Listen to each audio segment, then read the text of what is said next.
Hello armies, আসসালামু আলাইকুম। আজকে আমি তোমাদের জন্য একটি তেইকুর পয়েন্ট নিয়ে আসছি। আর কিছুদিন পর হয়তো আমি ভিডিও দিতে পারবো না, কারণ আমি একবারে দেশে চলে যাচ্ছি। গল্পের শুরুতে দেখি আমাদের গল্পের নায়ক জীবনজয় খুব তাড়াহুড়া করে অফিসে যাচ্ছে।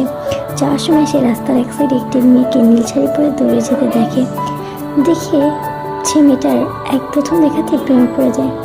মেয়েটার চোখ দুটো কি সুন্দর আর কি মিষ্টি করে হেসে হেসে দৌড়াচ্ছে। জাংকুকের কাজে মন পড়ছিল না, সে শুধু ভাবছিল ওই মেয়েটার কথা। তার চোখের সামনে শুধু মেয়েটার হাসি মাখা মুখটা বেশি উঠছিল। মেয়েটা কি সুন্দর, কি মায়াবী তার চোখ দুটো। সেদিন সারা রাত জাংকুক দু চোখের পাতা এক করতে পারেনি। তার শুধু চোখের সামনে ভেসে উঠছিল ওই মেয়েটার মুখ।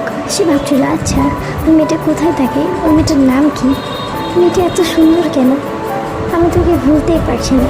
কি হলো? কিছুদিন পর মিসেস আয়ু, জাংকুকের মা, তিনি জাংকুকের জন্য মেয়ে ঠিক করেছেন এবং জাংকুকের বাবা হলেন লি জংসক। তারা দুজনে মিলে জাংকুকের জন্য একটি মেয়ে দেখেছে, কিন্তু জাংকুক বিয়েতে রাজি ছিল না, তবুও জোর করে বিয়ে দেওয়া হয় তাকে। জাংকুক তো বিয়ে করতেই চাইছিল না, তাকে মেয়ে দেখানো হয়নি, তার ইচ্ছার বিরুদ্ধে তাকে বিয়ে দেওয়া হয়। জাংকুক জানতো না যে তার সাথে যার বিয়ে হয়েছে সে আসলে কে। তার নামটা পর্যন্ত জাংকুক জানার চেষ্টা করেনি। বাসরাতে মেয়েটা জাংকুক বাসর ঘরে ঢুকে তার নতুন বউকে দেখে যেমন অবাক হয় তেমন খুশিও হয়, কারণ মেয়েটা আর কেউ না, মেয়েটা হলো তার সেই রাস্তায় দেখা মায়াবতী।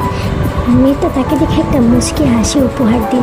জাংকুক আস্তে আস্তে খাটের পাশে গিয়ে বসে মেয়েটার নাম জিজ্ঞেস করল। মেয়েটা লাজুক লাজুক কণ্ঠে বলল, আমার নাম কিম থেও। জাংকুক হার্টে হাত দিয়ে বলল, মাশাআল্লাহ।